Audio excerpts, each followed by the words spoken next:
So, hi everyone, welcome to this live stream. Welcome, Christina and Eric. May I ask you to please introduce yourselves? You or me first?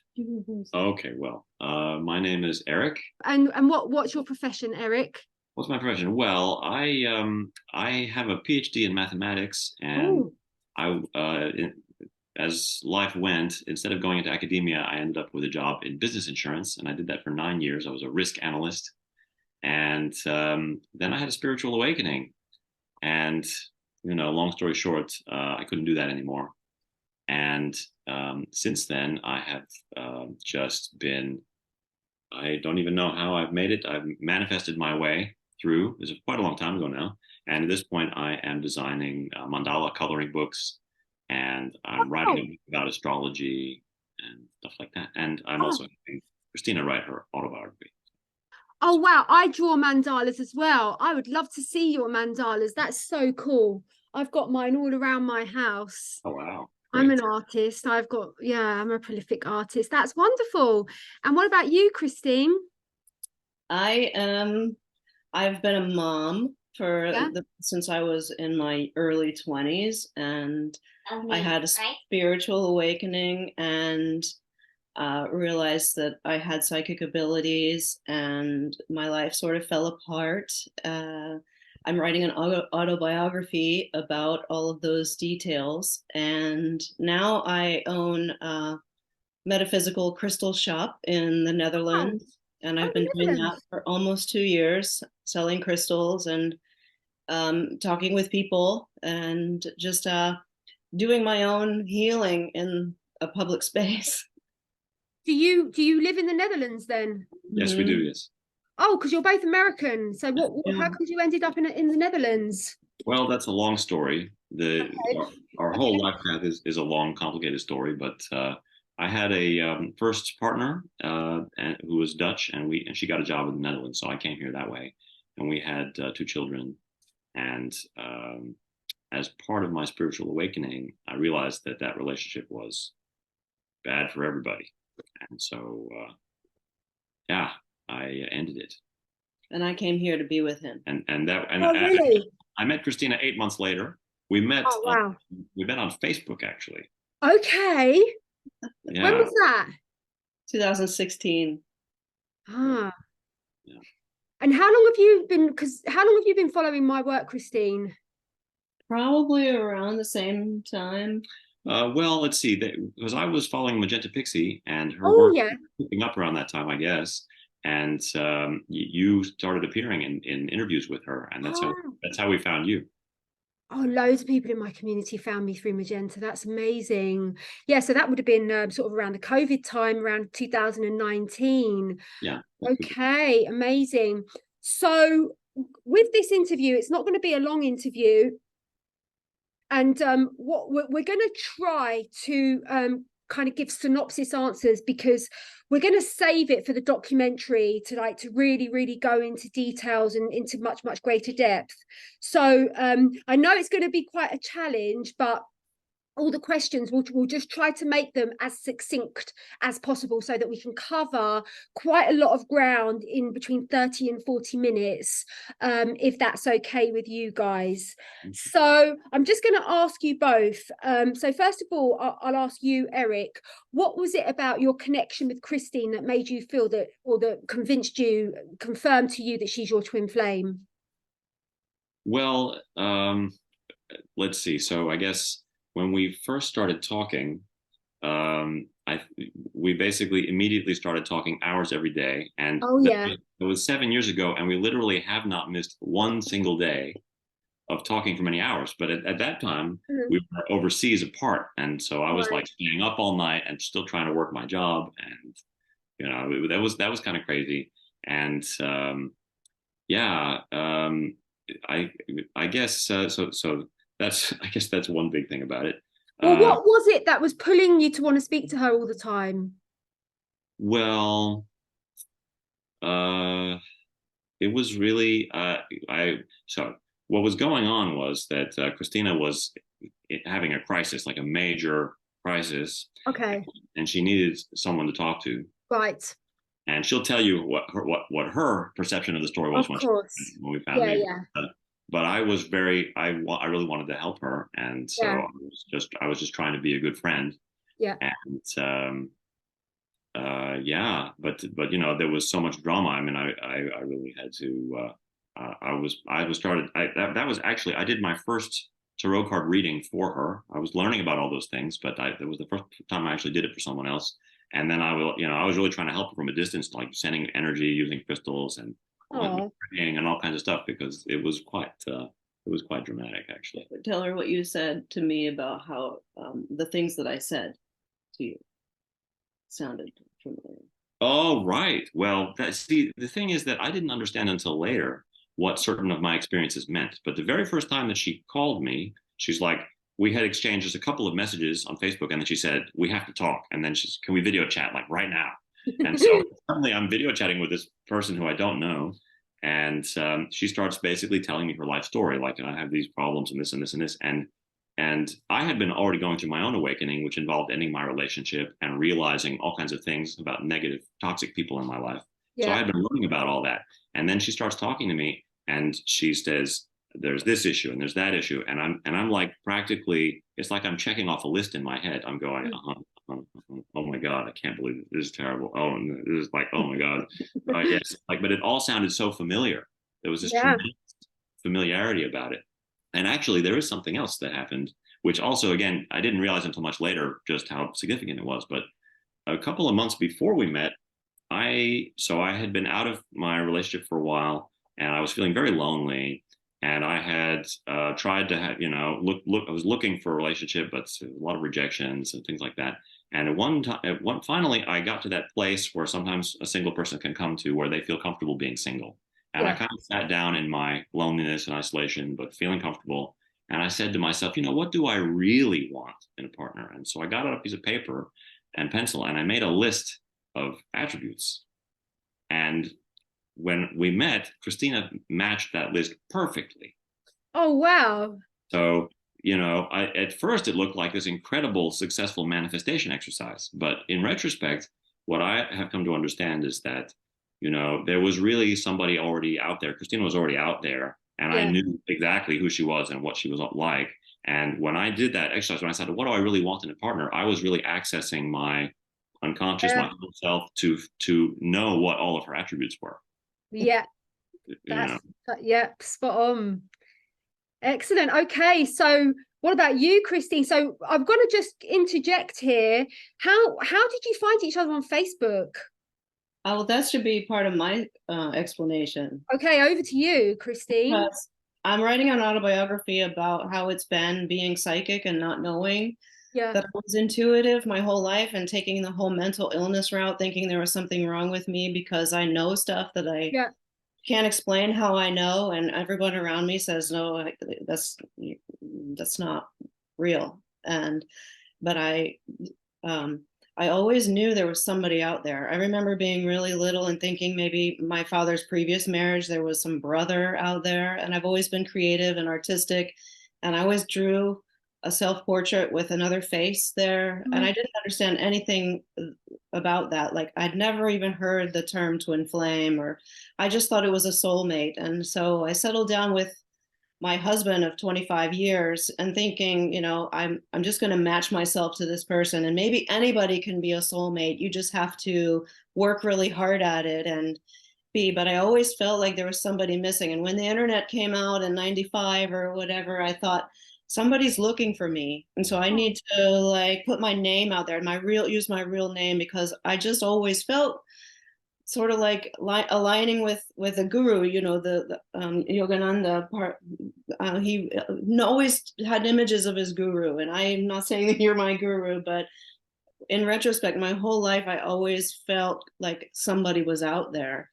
And so I just pushed down my intuition and my psychic ability, and I just really tried to conform to the physical reality that I created for myself with religion and marriage and family and belief. But then I started having a spiritual awakening when I started taking care of my health in 2009. I just started getting more and more clean and more clear until I finally came off all of the numbing medications, and I started hearing my own soul saying, you know, these voices have something important to say to you. And so I just was having this progressive awakening. And I did a self-portrait. I hadn't painted in several years. And so I did this self-portrait, and it was just flowing out of me. I didn't know what it meant until I looked at it later, and I realized this is a portrait of me and my twin, but it's a little bit abstract. It's very abstract, but it has a lot of meaning in it. And so I had got on Facebook, and I was at a point in my experience where I was just starting to vent. I wrote a post that was really intense about rape, and I had seen a therapist who talked about indigo children for my child. Actually, this therapist was supposed to be helping my child, and he was talking about indigo children. I was like, that describes me. Like, I'm having this spiritual awakening. So I joined these groups on Facebook, one of them being the Indigo Children group. And like 9 months later, I just started to spew all of my thoughts. And I wrote this post, this metaphoric post about rape, and about how I'm not supposed to say that word on social media, but I just wrote down, you know, just this metaphor, and I put it in this group, and nobody really responded, but I could feel that I was starting to be able to feel my Kundalini and my energy, and I could feel that someone had received this, but nobody had said anything. And then one day I woke up in the morning, and I went down, and I was realized I'm psychic, and I started to accept that. And about 3 days later, he made a comment. I had seen him in the group, and he made a comment on that particular post. And as soon as I saw his photo, I heard in my head, there he is, that's him. And I just knew that that was who I was looking for. But at the same time, I was so entrenched in false beliefs and all this just stuff that was blocking my consciousness that I didn't feel worthy. I didn't feel like, I just couldn't believe it. You know, I pushed him away, but I also needed him, and I realized, you know, I couldn't. But so anyway, that's how we met on Facebook. Yeah, and I should say that I saw that post come through, and I was in the habit at that time on that group specifically of seeing people asking for help of various kinds, and you know, trying to be helpful. And I saw that post, and it really struck me as a very intense post. And so I didn't respond to it right away. And then I kind of forgot about it, but I was methodical, and it was still open on my desktop. And when I came back to it 3 days later, I was shocked to see that nobody had commented on it. Like, wow. You know, there were, you know, it's like, of all the, you know, these people in this group are supposed to be helping each other, and of all the people who are asking for help, this post is really asking for help. So I wrote a meaningful response, you know, and then that's why. Yeah, and we had interacted just briefly a couple of times before that, but then when he said that, I looked at his picture, and I just knew it was him. I didn't know really what that meant, but I said, I need someone to talk to. So we started talking, and you know, I was just diarrhea of the mouth. I was just verbally just venting, and he was doing a lot of listening and a lot of nodding. And at some point he said something, because I was also having this weird experience with another person that I was thinking I was going to have a relationship with, but it was totally out of alignment. But I was stuck on this perspective of worthlessness and strangeness. It's hard to describe, but we can talk about that another time. But he said maybe something about twin flames. You said something twin flames. That was the first time I'd ever heard the term. I'd never heard that before, but I was like, that's it. That's what I've been looking for my whole life, but not knowing that I was looking for that. You know, it just fell into my consciousness, and it made sense. And I didn't realize, I knew it was him, but I didn't feel worthy of him. The story is complicated. Yeah, it's very complicated. It's a complicated story, but we figured it out eventually. But that's yeah, it was not easy. And a lot of people talk about how, you know, there's a lot of toxic stuff about twin flames because you tolerate abuse because it's your twin. But actually, you know, I realized that the love that I feel with him, I will not be able to feel that with anybody else. And so if I want to experience that, which I do, then I have to work on myself in aligning with him. And we had this whole, yeah, I do too. We both have to work on it. Yeah, but that's the mission. That's what we do, because we make so much sense. and all this other stuff, it really highlights all the other stuff that really isn't us, that we just have to shed. And okay, but Jen has a lot of questions she wants to get through, so we got to make. I would say that in reference to what you said about, you know, a lot of people say that their twin flame is treating them badly. It's so rare for twin flames to even be together. Most people will just put that label on any Tom, Dick or Harry that they've had one synchronicity with. So in my experience, like, twins do not treat each other in a hurtful way. You know, there's a different quality of love, like a family love, you know, like almost like brother sister, almost like mother son, like father daughter as well. It's like that person like belongs to you and is part of your soul, so you absolutely can't hurt them. So just to say that, like, in my, you know, extensive experience of working with twin flames, they don't treat each other badly, generally speaking. So the question is, in a couple of sentences, what was it that made you feel that each other was your twin flame? So Eric, are you saying it was the fact that you spoke to her for 7 hours and you wanted to help her? But I think there's something more than that. That can apply to someone that's not your twin flame. Well, I would say that, you know, I mean, it was, I guess for the two of us, my realization of her being my twin took a little longer. Right. But it was very much, I mean, one thing that I noticed is that after we've been talking for a few days and I was really helping her, and I wasn't thinking we were going to get into a relationship or anything, but I noticed that I was out and about and I felt really good. Yeah, that's you good. know Yeah. and it was an unusual feeling. But I felt, you know, like I had more energy than usual, and what I didn't realize is that that was a really strong feeling of love. Yes. You know, I mean, I didn't even realize that, but that was happening. And then and there was something else that I was going to say, which was well, there was another time. So you decided to give me a yoga lesson with a video chat, and so we were doing this. And as I'm looking at her explaining this to me, I just had this feeling come over me, like, you know, this person is really familiar. And I said to you, I said, you know, I think we must know each other from like the Pleiades or something. Like, I don't know where, but we must have had lifetimes together because you've seemed really familiar. So that was that experience as well. Yeah, that's a strong sign. Yeah. Yeah. So you know, that has been, well, in addition to that, of course, there have been many synchronicities and signs of all kinds. I had readings. Well, okay. So tell her about the time you were playing that game. Oh, right. Well, okay. So just to give an example, I was playing this app on my phone called Word Cookies, and I had played a lot of it. I was up to like level 250, and you know, just absentmindedly looking for words, and they don't get that hard. They're all like 4 and 5 letter words, and then I was playing it, and then at one point, this thought just comes into my head, like, wow, I really love Christina a lot. And at that exact moment, I found the word twin. Wow, that's amazing. Right? And I knew because I had played that game. I knew that That's I had so not cool. had that That's a word. humdinger. You know, I knew I hadn't had that word before. So that was that one. And then there was another occasion we were walking outside, and I can't remember, we brought up this idea that we were twin flames. I don't remember exactly what we said. But then we looked and noticed that there were a lot of cars parked on the street, but there were 2 cars parked right on either side of the street. And each of them had the number 50 in the license plate. Yeah. 50-50. So it's 50-50, you know. Oh, wow. There you go. We also have physical features that are very similar. Like, yeah, I can see. Our skin feels the same. Like, his skin feels like mine. It's just, and our hair is the same. It's very fine and thin, and I mean, color. It's the same color, and we our just skin has similar coloration.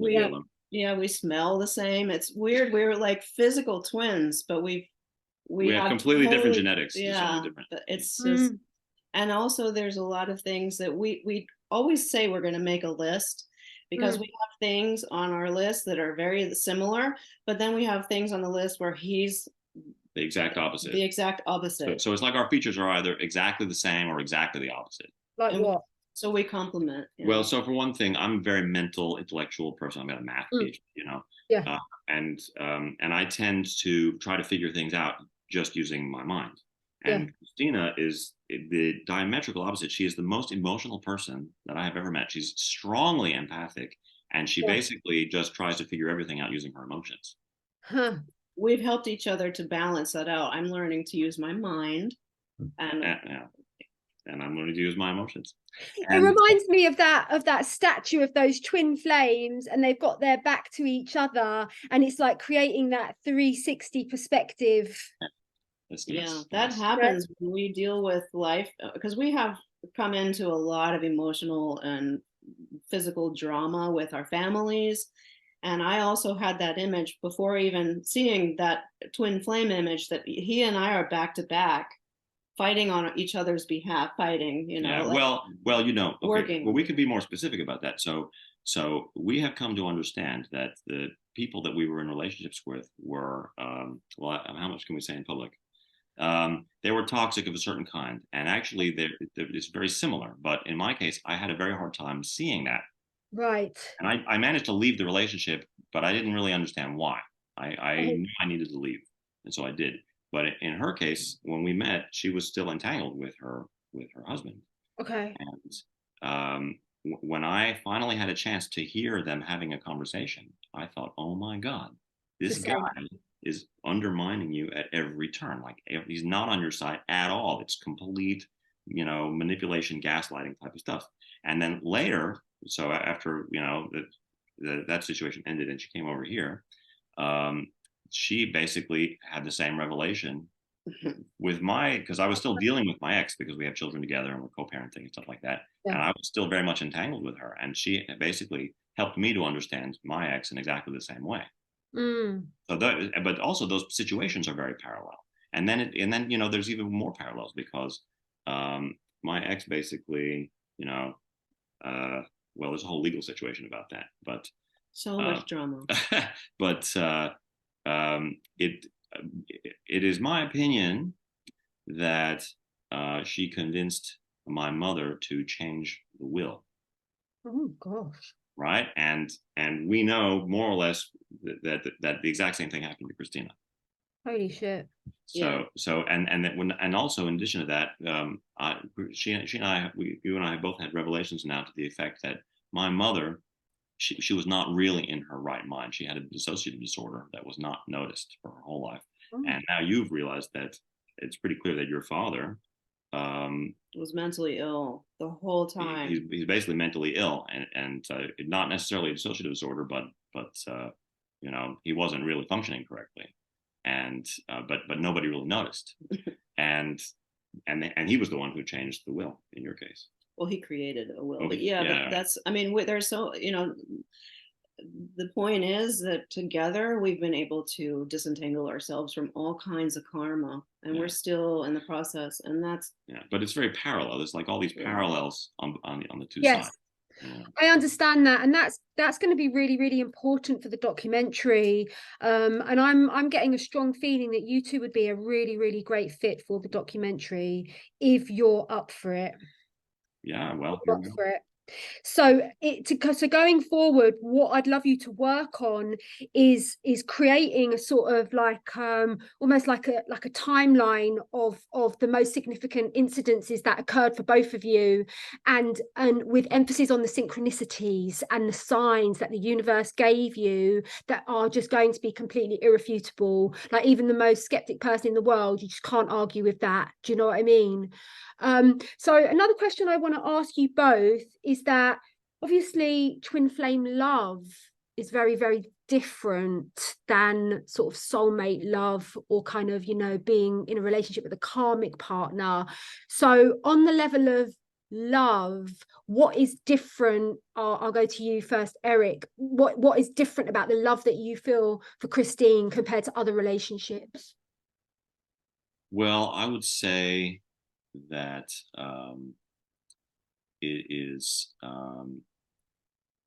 it's very consistent. I don't feel, I mean, people get into relationships and they are committed, but they still can feel attractions for other people, and feel tempted and that kind of stuff. And of course I did have that, but in Christina's case, I don't, I feel totally at peace. That's a huge sign. That's huge. I feel totally at peace in that way, that I am not looking for anyone else, and you know, there's no like there are no there's no I guess, you know, people talk about unconditional love. I mean, I feel like there are no conditions here. There's like there's nothing that Christina could do that would cause me to say, you know, that's it, you crossed the line. That's I just there's nothing like that. Uh-huh. It's not possible. And then why isn't it possible? Um, it's you see, because it's not, I don't know, it's that's not an isolated thing. It's related to the the way that I feel I know her so well. May I suggest something, that it's a soul compatibility? Yeah. It's a Yeah. soul compatibility. And so it's like pieces of a puzzle, complex pieces of a puzzle that actually fit together. And Yeah. you just intuitively know there's no other fit for you, that you have found your fit. And it's a soul compatibility. That's what and that's such a strong indication of bona fide twin flame connection. What about you, Christine? Yeah, well, because of my life, I have a lot of trauma and a lot Yeah. of really deep worthlessness Okay. that is attached to my actual physical experience that I'm realizing as we go through this recall of memories for my book. Yeah. And so if there is a twin flame runner dynamic, I'm the runner because I feel I feel so much trauma that I freak out and want to abandon and run, and I have, you know, this whole emotional configuration that just comes from trauma. But um you know, and I've done a lot of you know, crazy things to my own self in my life, but since being with Eric, I can just feel that his energy is different. I can feel that he actually is the first person who has ever loved me in my life.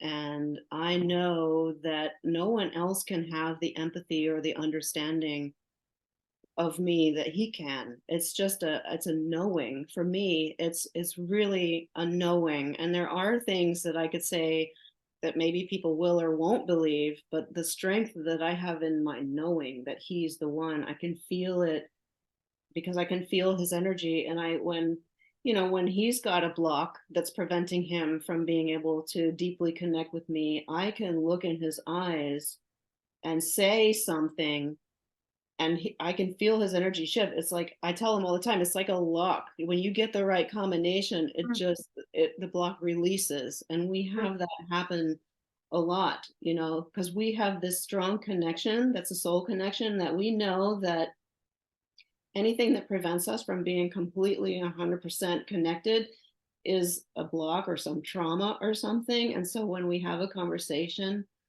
and we just have this drive to get to it, to get that, to get through it, and we do, and then we have these, you know, revelatory, I mean, just energetic. It's yeah, I don't it's Well, I think what's also important to say is that I think I've said this already, but Christina is extremely empathic. It's, you know, people when they begin to have awakenings and they begin to tune into psychic abilities and stuff like that, empathy is a pretty fundamental one. But Christina's empathy is kind of off the charts. And with me in particular, it has become very clear. We've been learning, so in the learning process, that she feels my energy state very clearly, and it has a strong influence on her. And especially with all the trauma, it actually makes a big difference how I manage my energy.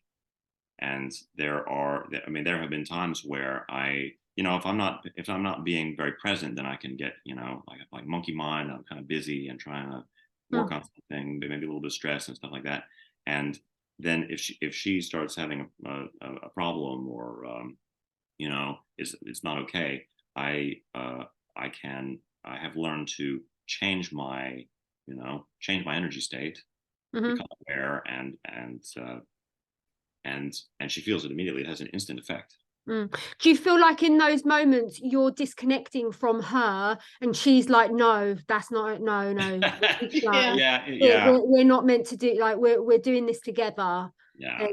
There's a sort of like the ego almost kind of separates, and you're hyper tuned into that, and you're like, no, I'm not here for separation, I can't do separation, and then you sort of pulling back in somehow to that connection. Yeah. There's a new thing that we're doing, we've been doing lately, which is I don't know how this came up in conversation, but everything evolved so organically that I asked you something about who am I? Like, remind me who I am, because when oftentimes I wake up in the morning and I just feel this a psychic attack, and it takes me a long time to like come into myself and feel like I'm in here, I'm in my body. So I'm like trying to come into my body, and I'll ask him for help. Like, can you remind me who I am? Like, and I don't know what he's thinking in his head, but I can feel it. And it's like, oh. Yeah, I've figured out the frequency to project that solves that problem. Wow. So, remind me who I am, and so I just feel a certain way. Oh, that she's the goddess that you're married to, that you're deeply in love with. Yeah, it's along those lines for sure. It's like it's you.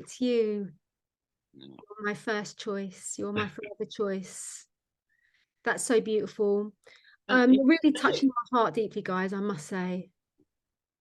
Thank you. I've never been able to be feminine. Really? Never. I've always been driving and insanity, like controlling. And now, only recently, actually, because of the trauma, that I've started thinking, wow, because I was in religion, and there's this whole thing about the man as the head of the household, or the head and the Christ, and blah blah blah. And I there's some truth to that, but it's kind of distorted, and I don't exactly know how to articulate how it's distorted, but I'm figuring it out for myself, because I feel like I just recently have been able to fully put my trust in him, Yeah, well, we did get married. That helped. That helped, yeah. But like, but I'm starting to get the feeling of what it feels like to feel like the divine feminine, where I can just be the creation. I can be the do you know what I mean? I don't have, you're the better at words than I am, but I'm starting to feel like, and he's stepping into what it feels like to be divine masculine, and we're kind of like starting to figure out these roles.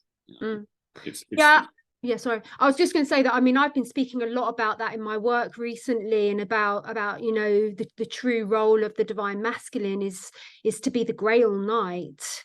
And the Grail Knight remembers that the divine feminine is God's daughter. She's the goddess. She is the portal that brings through souls from the spiritual realms to the physical realm, and she's a very, very big deal. The goddess is a very, very, very big deal, and the divine masculine knows that. He is hyper aware of that, and he understands that God has given him the job to protect her and to provide for her and to create a safe container for her to embody her Shakti vibrations, her goddess vibrations. And the Grail Knight remembers that it is through service to her that is the key to his enlightenment ultimately. And another key to his enlightenment is when she is provided with that safe container, she is able to drop into the full embodied expression of her divine feminine Shakti. And when a woman truly does that literally sends the masculine wild, like truly wild. And that is again what triggers his awakening. It is through her having that safety, and that's why there's been so much of a sort of like this war on consciousness, and the distortions have had such a huge effect, particularly on both. But for the divine feminine, it's like many of us haven't even had a father, and I never even had a father, and then I had a stepfather who was absolutely awful, and so I never had that male safety. I've only had to source that from my own self. And so yes, for some of us, it's taking a little bit of time, but I think it's really important that we have this conversation about true masculine and feminine polarity. And so I was just going to say, the final question that I'd like to ask you both is about how you resolve conflict, because obviously, you know, I'm sure conflict probably still arises, differences of opinion, saying something in a funny tone or whatever. Like, how do you resolve those? I'll go to Christine first. Yes, well, we've been together 7 years and it has gotten better and better. We I wouldn't even describe what we have as conflict. It's just misalignment, you know. Okay, yeah. Never really had conflict. Yeah, not too much. It's mostly, yeah. It's Misunderstanding. Yeah, that can happen, but you know, it's the thing is, our situation is probably pretty unusual because I would say Christina, certainly when I met her, I mean, she has had a lifetime of trauma, Okay. many different situations, and so, well, can I just? Well, I'm writing a book, so Yeah, right. So, but as she can dissociate. yeah. Oh, okay. And yes, and so what we have is not really conflict so much as that there are triggers, Okay. and the triggers can be, you know, this is related to what I was saying before. The trigger, it could be, for example, that my energy is a trigger, Right. and so solving those kinds of situations is really about, first of all, overcoming the triggered state, which is about because you know, in a triggered state, there are other thoughts, and it's like an other consciousness that can take over. And you know, so Christina will often say that she doesn't agree with the things that she was saying in that triggered state. Ah, okay. You know, Eric also dissociates too, but do, not quite as badly as I do. Like yeah. I can get possessed almost by the trauma.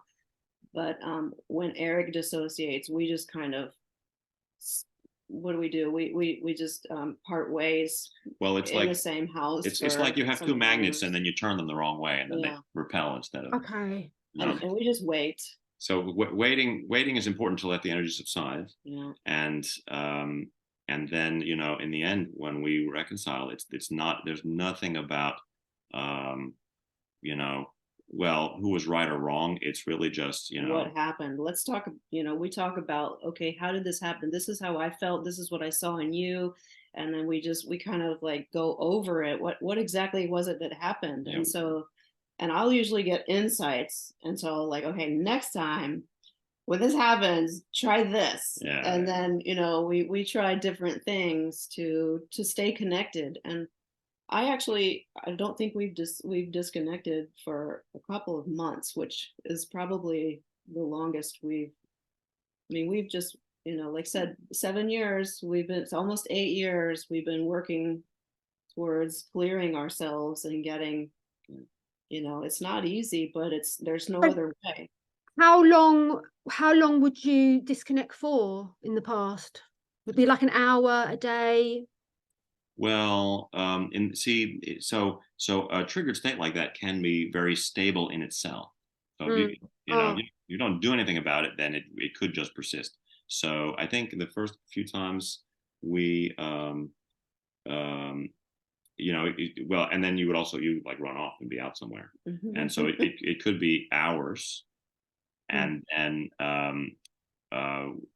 when you finally came back, though, I remember in the beginning, because it has evolved, but in the beginning it would be like we would have this conversation, and I was like basically convincing you that I'm not, that you can trust me, because there was, like, you know, because in the trigger state there's all these ideas of distrust that have to do with other people, and so that, you know, and I remember that when we would finally overcome that, there would be like this, the whole thing would just kind of evaporate. Like, why did that even happen? So it's really a kind of a dissociated state. But that was in the beginning more. And as time has gone on, now it really, I think for years we were in a situation where it could last for a couple of hours or something like that. But it really depended on whether we could just calm down, let the energy calm down, and then it just depended on us making the effort to come back together. And that was all that was really necessary. Got it. Yeah. So have you noticed Christine, with your disassociation, that being with Eric is healing you on a very deep fundamental level, and ultimately you are going to heal it. Oh, absolutely. Yeah. Even before I met Eric, my drive was to figure myself out. Well, actually, that was another one of the signs. You said that you wanted a therapist. Right. Your next guy was going to be a therapist and or a doctor. I guess the doctor was the key word. And then there was this moment where she was going to come over here, but there was like this uncertainty. Wait a minute, but are you a doctor? And the thing is, I'm not literally a doctor. I have a PhD. So he is a doctor. You are a doctor. Right. So I am a doctor. But the thing is, my mother was a psychologist, and I have always been very interested in psychology, and I think very psychologically. And I was in therapy myself, and I learned a lot from the therapist about how to do therapy. And so a lot of our conversations are very much like that. And so actually, it's very clear now after 7 years, it's like, yes, she's basically getting therapy from me in a way that would be totally impossible with anyone else. Absolutely, because you love her. And nobody works harder than I do to improve myself. And I've just been circling the drain with all the toxic situations in my life that I just couldn't get myself out of the hole.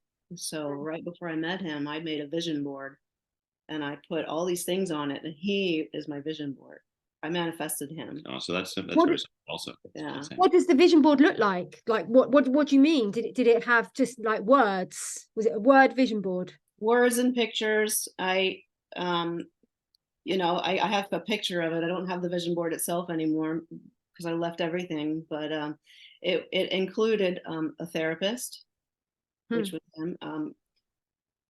Good sex, relationship, love, family, peace. I don't know. It's the thing that stands out the most is a passionate but not intense relationship of connection, and also a therapist. Like I wanted to manifest. I've been in therapy. Like I said, I went through the whole mental health system, believing there was something wrong with me, and I've been in therapy for many, many years, and I have never made as much progress with anybody with a licensed therapy degree as I have with him in the last 7 years. I mean, we've been able to get through all the things, and like writing this book really is for me to all these memories. These are the things that I wanted to talk about in therapy, but they didn't want to hear it. I guess it's really strange, but I think the documentary will help with your book, getting your book out there. So that'll be great. Have either of you read my book, my Twin Flames book? We have it. Yeah, it's on our bookshelf behind this little. Have you read it? Yes. Have you read it? It was a long time ago. It was a year ago that we got it. So I don't remember. Book. I read part of it. I know I read part of it. Yeah. I read it and talked to him about it, and I highlight things and show him. And what was the bit that struck you the most from that book? Was there any particular? Yeah, that's a good question.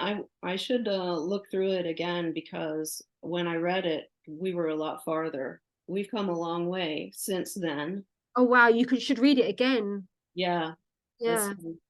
You could listen to it on audio and both listen to it. I think it'd be really, really amazingly healing. Are you the yeah okay. I narrate it. Yeah. Wow. So I honestly feel like I could speak to you guys for hours and hours, and this has been really, really a fantastic conversation, and it's really kind of got me thinking about all the cool questions that I can ask. And the idea for the documentary is kind of evolving as it would. And previously, me and the director, we were like, oh, we're going to do 3 episodes, and and like the final episode we'll do some interviews with Twin Flames. But what I'm actually thinking that we could devote like 1 episode to 2 Twin Flames, and I could actually fly out there with the camera and just film you in your environment, and just and just speak. And I think it's really powerful when twins come together. It kind of, because already like we're opening up portals to the higher dimensional realms, and then when we actually come together with other twins, it's all exponentially intensified. So and I think, you know, like as a sort of antidote to all those relationship programs that are being put out, like on Netflix and the streaming services like Married at First Sight, 90 Day Fiance, like these are huge, and I love both of those. I'm a fan of both of those, but they're so kind of mundane for the most part. They're so kind of like 3D, and it would be so interesting to actually portray those divine higher dimensional relationships into the collective, and I do feel like I've somewhat been given the job. So so yeah, I could come over to Holland with my friend Asif, and he could film us, and you know, I just need to work on getting the budget for that. And then yeah, we'd get to hang out, and I could ask you loads of like really cool questions, and then we can go into great depth, and then obviously we'll edit it to a way that it's like super kind of, you know, punchy and getting the message across. But let me just see if there's anyone's asked any questions on the Facebook group. Let me just have a little look. Oh, Pip. Oh no, she's talking about, okay, let's just have a little look. 9 comments from Northern Carolina. Yep, it's one wonderful interview, Jen. I adore your depth of perception and how you hear and can take what they are expressing and give an awareness at such deep level to them, to tie their impressions into your degree of awareness. Just brilliant. I so hear her explanation. I've never been able to feel feminine. Yes, I think a lot of us have really related to that feeling of like, oh, it's just, you know, just but the feminine can't surrender to an unsafe masculine. Like, it's not gonna, like, he has to prove himself that he is a safe space for her to surrender to. And so it has been an absolute profound honor to meet you both, and I'm so happy that I put that post up the other day. And so as a final thing, I'd like to hear from both of you, because obviously loads of people are, you know, got their vision boards and they're calling in their divine partner. If you can give one tip each to manifest your twin flame, what would that be? Over to you, Eric. Well, you know, well, I did say something like this early on in this conversation, because, you know, I sat down and wrote down a list. I said, what do I really want? And it was really just releasing all of my preconceptions and just tuning into what I really wanted in my soul. Yeah. And that my understanding is that I'm actually, what you do is, you know, so I guess the point is you resonate with someone. It's so when you meet someone, they have all these qualities, and you might think that you love them because, oh, they're so great with this quality, and they're so great at that quality, and they're so great at this other quality. And these are all these qualities that I want, and this person has them, and therefore I'm going to really love that person, resonate with that person. But it's actually the other way around. There's a person there that is meant for you, and your souls are aligned with each other already. And the fact of that soul alignment is going to manifest itself in that person having qualities that you somehow recognize or identify with or appreciate. But the qualities are not the reason that you love that person. The love comes before the qualities, and is actually the soul connection is the cause of you appreciating those particular qualities about that person. So, you know, so I guess I mean, as far as the tip goes, I guess it's this idea, like, you're tuning into yourself to try to remember actually who it is that you're looking for. Yeah. You know, I guess that's kind of the idea. You know, so you can write down a list of qualities that you want, but in a way, it's really remembering the qualities of the person that you're looking for. Absolutely. Thank you so much. That was very deep.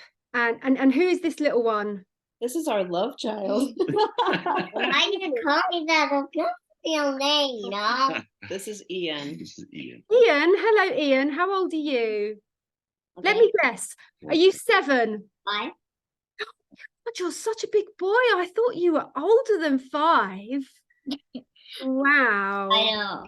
Yeah. Like just like Uncle Felix thought I was 7, but I was 4. Right. Gosh, well, this because you're a big boy. Definitely. So I would like to hear from your mummy now. What would you say? What would be your top tip? Yes. All those people. Yeah, love yourself. and I know that may sound cliche because it's said so much, but what does that really mean? Like, how do you love yourself? And how do you connect with your own heart and your own self? And it's not easy, especially if you're in relationships that are toxic for you, and you may not want to see things. You may see things that you don't want to be true. You have to really love yourself and accept, surrender to yourself. Really, I mean, I'm not as good at communicating as Eric is, but yeah, I think it's connecting with yourself and accepting yourself, which is not easy to do. Yeah, yeah, it's not easy. And in fact, I remember at the beginning, because I was telling you, you need to love yourself. You're feeling worthless. Well, that's not in alignment with the true reality of your true nature. You love yourself. And Christina was saying to me, but how do I do that? What does it mean? yeah. And I remember we talked about it. Look, think of it this way, think of it that way. Try this, try that. And then one day was, a long time later, it was just like suddenly it's like, wait, I think I found it. Oh, Yeah. I mean, what I'm really hearing is that it's understanding your value and your worth, and it's like, this is what I'm going to be devoting the 12-12 transmission to. And it is removing that curse that was placed in our divine consciousness that made us question our worth, and made it such that we were born into a world where we were not recognized. And in fact, the whole entire system was designed to corroborate this false idea of who we truly are. And and it's like the spiritual war that we are in is in our own mind, and it is in our own consciousness. Like, that is the front line, and every day we're having to deal with those seeds and those programs that have grown into these kind of trees for many of us, that say you're worthless, you're not worthy of unconditional love, you need to be perfect, no one would want you, why would even anyone look at you, don't bother asking that person, you're going to get rejected. All of this is like such a huge program. This is the curse. And I really believe that that the reason why because I believe it happened at the fall of the Atlantis, which I talk about in my book, when our DNA was scrambled out of its 12-strand diamond formation into its 2-strand chaos vibration, you could say. And I believe at that time those dark seeds were planted into our consciousness for the primary purpose of keeping the twins in separation, because they know that when the twins are reunited, they transcend the attacks of the lower dimensional realms, and we open portals to the higher spiritual realms. And it's almost like we pierce like a pinprick through the firmament, and God's light can pour through from the spiritual realms into this realm, and they're working 24/7 to make that not happen, because it's real. It's the only thing that is real in this Maya, the illusion, what the samsara, the Maya. So yeah, this is what the 12-12 transmission is going to be deeply focused on. And I'm really, really calling in as many genuine twin flame pairs to come and do this work and understand what we're actually doing. Like, we're taking our world back on a vibrational level. It's not some hippy dippy, let's just go and do a little ceremony in a culturally appropriated way. This is like the actual nuts and bolts of the spiritual war, and how we get our world back, and how we win this vibrational whatever's going on situation. So yeah, it's been amazing talking to you both. I'll just see if there's any other comments. So beautiful. Karen Brewer says it's beautiful. Realizing self-love turned my life completely into extraordinary joy that sustains itself. Yes, it's a remembrance of yourself. Okay, well, I could talk to you guys forever, and hopefully we'll get a really good chance to hang out, and I'll come over to Holland. It's not exactly very far, and we'll do this. We'll film this documentary. But I think you would be a brilliant couple to appear on the documentary. So if there's anything you'd like to leave us with, please let me know. Well, I just want to say it really is an honor to meet you as well. We've seen you many times online. You know, you're a bit of a celebrity personality. Oh, So, thank you. so, Thank I'm you, Eric. Thank you so much. It means a lot. Thank you. I really appreciate what you're doing. Oh, thank you. Thank you so much. Well, Eric and Christina, I'm really sad to say goodbye to you. So, but we know that we've connected now, and our hearts are connected as brother and sister, and brothers and sisters. So, what I'm going to do is I'm just going to stop this recording. So we're going to say goodbye to everyone on Facebook. Thank you, everyone. Please share this video. It's been an amazing live, and I'm just going to stop this recording, stop live stream. And yes, I just checked that that's all. I believe that, yeah, I think that is definitely have stopped. So there we go, guys. That was wonderful. I love that. great. Thank you. That was fun. It was fun. It was really nice. Yeah, we're doing good work for the collective, work that we came here to do. Yeah. So and it was lovely to meet your boy. He's gorgeous. Thank you. So yeah, there'll be loads more questions that I'll start writing, and so if it's like, if it's okay with you two, just really get that timeline of but it's very important, the pre-timeline as well, like the visions, the knowings, the signs that led you to that meeting, and so that when we do film it, it's going to be really succinct, and with a particular emphasis on the synchronicities, because at the end of the day, we're presenting evidence to humanity, because everyone's like, oh yeah, twin flames, people are just making it up. It's like, no, actually we're not. This is really, really what is going on here. So synchronicities are going to be very, very powerful. And if there's anything that you would like, is there anything you'd like to ask me about anything? Can I show you my painting? Yeah, please do. Yeah, so I made this painting right before I came here, and oh wow, I love it. It's hard to see because it's Gorgeous. very big, but I carried it over. I carried it over the ocean, and it's like one of the few things that I brought from my home. And I don't know if you can see the faces. It's hard for me to see, but yeah, I can. The two of us, and we're creating a new world. You see, yeah. And there's a little bit of chaos in between, but it's the universe in the belly, and it's very feminine, and there's water, and but I was still married when I met Eric, and I painted this, and it was hanging on my wall in my marriage house, and I was telling my husband about it, and I started crying. I said, this is my, I didn't want to say it, but I just knew it. And I was like, this is my twin flame. And actually my husband knew that I was talking with Eric and said, Eric is your twin flame. And I had a hard time believing I was worthy, but my husband knew. My husband said that he was my twin flame before I could accept it. Well, he's intuitive as well, but not in a good way. But I also, when I started crying, when I realized we're going to have a baby, I had him when I was 45. I just turned, I'll be 51 this year. And, I thought my life was finished, but I just got a completely fresh start. And it's like your first child? No, it's my fourth. Oh. I have grandchildren that are older than him. Oh, wow.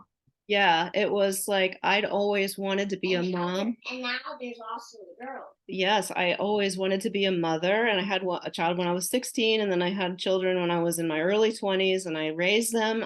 But I was in a very, very unhappy marriage, and I was just trying to make it work. And I just was waiting till my youngest turned 18, and I didn't make it. I found Eric when she was 17 and a half. Yeah, and that's another sign is he had a psychic reading, and I had this painting. I just had a knowing that we were going to have a child together.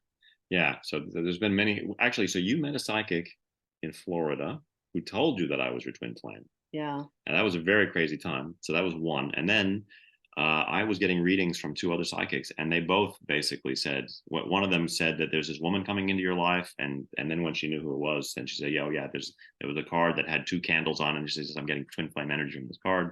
And then the other psychic was Anna, and she said, oh yeah, it's coming in, you guys are actually twin flames. So we had 3 independent psychics all tell us without us asking. Wow.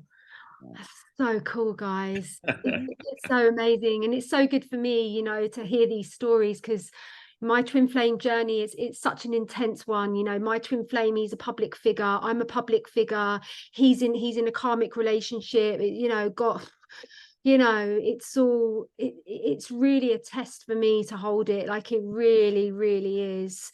And most times, you know, I'm cruising 98% of the time, I'm cruising, but then I do have those little bumps, you know, of just like, oh my God, like I'm holding this for so many people, and when are we going to have a breakthrough? Because I think a lot of his major issue has been around the self-worth. Like the self-worth attack has been pretty brutal for him, and I see it. I'm very psychic, and I see it's almost like it's like a prison, it's like a barbed wire prison, emotional prison that I see. And it's like he can't make that move because he just thinks he's going to get rejected. He just thinks he's so worthless that that true love just isn't available for him. And so I've been doing a real deep work with clearing that within my own self, and understanding that, you know, that has that I've also taken on that programming. So yeah, but it's been a real journey. But it's wonderful to speak to twins, because it just kind of boosts me up a bit of, you know, on my journey. So, but we'll be together soon, hopefully by the time the documentary's, you know, made, because it always looks like we're about to come together, and then it's like it kind of, you know, goes, it's like that, it's like, so I don't know, we'll see. I don't know how much time you have, but Eric saved my life more than once energetically. Really? Before I ever came here, I have a suicidal tendency. Oh. That's my worthlessness and my trauma. My father hated me, and I felt that in the womb, and but he never gave me any outward thing that I could like say, okay, he hates me and let him go. You know what I mean? Always I was hanging on and hanging on, and actually he died recently, and I only found out he died because he attacked me in the astral plane. Oh. Yeah, and I was like, oh, who is this? And then I found out he died, and you know, anyway. But when I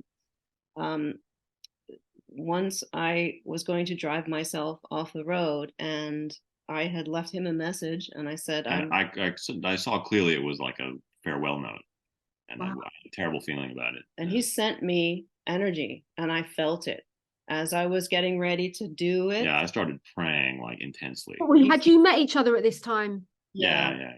Wow. Yeah, in fact, it's quite complicated. That was right after you had met this psychic, and the psychic told you that because you were also dealing with this other guy, and she says, "Well, you've got a soulmate and a twin flame at the same time," and she told him that I was her twin flame, but she felt so worthless that drove her into a downward spiral. Like, I also think that the light of the twin flame is going to shine on the deepest residues of the shadow, and all those knots that have not been dealt with suddenly have to get unraveled, you know, and it's like a frequency, an energetic frequency of light. So most likely it you know, activated and accelerated that experience somehow. That's and actually, you know, there's something I wanted to tell you, which is that I remember looking up different kinds of twin flame relationships. So there were like lists of things that could happen to twin flames. I was studying that stuff for a bit, and I found one that said that a very unusual thing that could happen is that before they've met, one twin could be in trouble. Why would twins meet early? Like they only meet when it's the right time for each other. But sometimes one twin could be like really in trouble, and they end up coming together early, like before they're really ready, because the other twin can help them in a way that no one else can.